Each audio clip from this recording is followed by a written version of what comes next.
ಕಿಚ್ಚನ ತಾಳ್ಮೆ ಎಲ್ಲಿದೆ, ಈ ಜಡ್ಜ್ಗಳ ಆಟಿಟ್ಯೂಡ್ ಎಲ್ಲಿದೆ? ಅಗ್ನಿ ಪರೀಕ್ಷೆ ಜೂರಿಗಳ ವಿರುದ್ಧ ಸುಷ್ಮಿತಾ ಕಿಡಿ. ಅಷ್ಟಕ್ಕೂ ಆಗಿದ್ದೇನು ಈ ಸ್ಟೋರಿ ನೋಡಿ.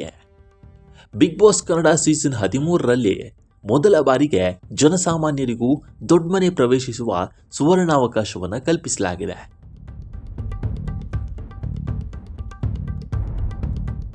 ಈ ಕನಸಿನ ಹಾದಿಗಾಗಿ ಆಯೋಜಿಸಲಾಗಿದ್ದ ಬಿಗ್ ಬಾಸ್ ಕನ್ನಡ ಸೀಸನ್ 13 ಅಗ್ನಿ ಪರೀಕ್ಷೆಯ ಆಯ್ಕೆ ಪ್ರಕ್ರಿಯೆಯಲ್ಲಿ ಭಾಗವಹಿಸಿದ್ದ ಸ್ಪರ್ಧಿ ಸುಷ್ಮಿತಾ ಜಡ್ಜ್ಗಳ ಆಟಿಟ್ಯೂಡ್ ಹಾಗೂ ನಡೆಗೆ ತೀವ್ರ ಆಕ್ರೋಶವನ್ನು ಹೊರಹಾಕಿದ್ದಾರೆ.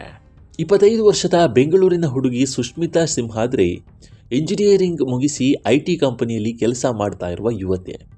ಸ್ವತಃ ಉದ್ಯಮಿಯಾಗುವ ಕನಸು ಕಂಡಿರುವ ಸುಷ್ಮಿತಾ ಸಾಮಾನ್ಯ ಜನರಿಗೆ ಬಿಗ್ ಬಾಸ್ಗೆ ಆಹ್ವಾನ ನೀಡಿದ್ದ ಆ್ಯಡ್ ನೋಡಿ ಕೊನೆಯ ನಿಮಿಷದಲ್ಲಿ ಅರ್ಜಿ ಸಲ್ಲಿಸಿದ್ರು.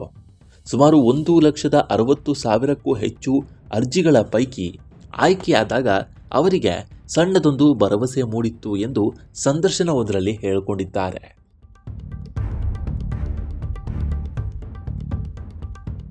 ಗೆಳೆಯರು ಅಲ್ಲಿಗೆ ಹೋಗಿ ಅವಮಾನ ಮಾಡ್ಕೊಳ್ಬೇಡ ಅಂತ ಸಲಹೆ ನೀಡಿದ್ರೂ ಬಿಗ್ ಬಾಸ್ ಎಂಬ ದೊಡ್ಡ ವೇದಿಕೆಯನ್ನು ಸಮಾಜಮುಖಿ ಕೆಲಸಕ್ಕೆ ಬಳಸಿಕೊಳ್ಳೋದು ಸುಷ್ಮಿತಾ ಅವರ ಉದ್ದೇಶವಾಗಿತ್ತಂತೆ. ಆದರೆ ಅಗ್ನಿ ಪರೀಕ್ಷೆಯ ವೇದಿಕೆಯಲ್ಲಿ ಜಡ್ಜ್ಗಳ ನಡವಳಿಕೆ ಸುಷ್ಮಿತಾ ಅವರಿಗೆ ತೀವ್ರ ನಿರಾಸೆಯನ್ನು ಮೂಡಿಸಿದೆಯಂತೆ.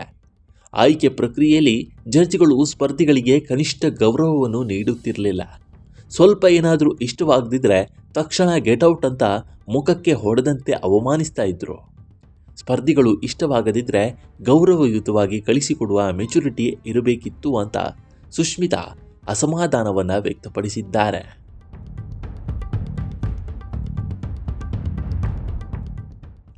ಇದೇ ವೇಳೆ ಬಿಗ್ ಬಾಸ್ ನಿರೂಪಕ ನಟ ಕಿಚ್ಚ ಸುದೀಪ್ ಅವರ ನಡೆ ಹಾಗೂ ತಾಳ್ಮೆ ಬಗ್ಗೆ ಮಾತನಾಡಿ, ವೇದಿಕೆಗೆ ಎಷ್ಟೇ ಕಿರಿಕಿರಿ ಉಂಟು ಮಾಡುವ ಸ್ಪರ್ಧಿಗಳು ಬಂದರೂ ಸುದೀಪ್ ಸರ್ ಎಂದೂ ಯಾರನ್ನೂ ಕೀಳಾಗಿ ಕಾಣಲಿಲ್ಲ ಅಥವಾ ಅವಮಾನಿಸಲಿಲ್ಲ.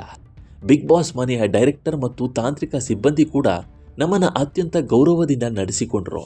ಆದರೆ ಜಡ್ಜ್ಗಳ ನಡವಳಿಕೆಯಲ್ಲಿ ಮಾತ್ರ ಪಕ್ವತೆ ಎದ್ದು ಕಾಣಲಿಲ್ಲ ಅಂತ ಕಿಡಿಕಾರಿದ್ದಾರೆ.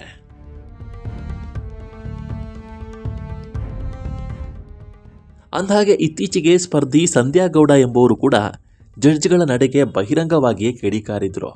ಅಷ್ಟೇ ಅಲ್ಲದೆ ವೇದಿಕೆಯಲ್ಲೇ ಶ್ರೇಯಸ್ ಎಂಬ ಸ್ಪರ್ಧಿ ಜೂರಿ ವಿನಯ್ ಗೌಡ ಅವರಿಗೆ ನೇರವಾಗಿ ತಿರುಗೇಟು ನೀಡಿ ಸುದ್ದಿಯಾಗಿದ್ರು.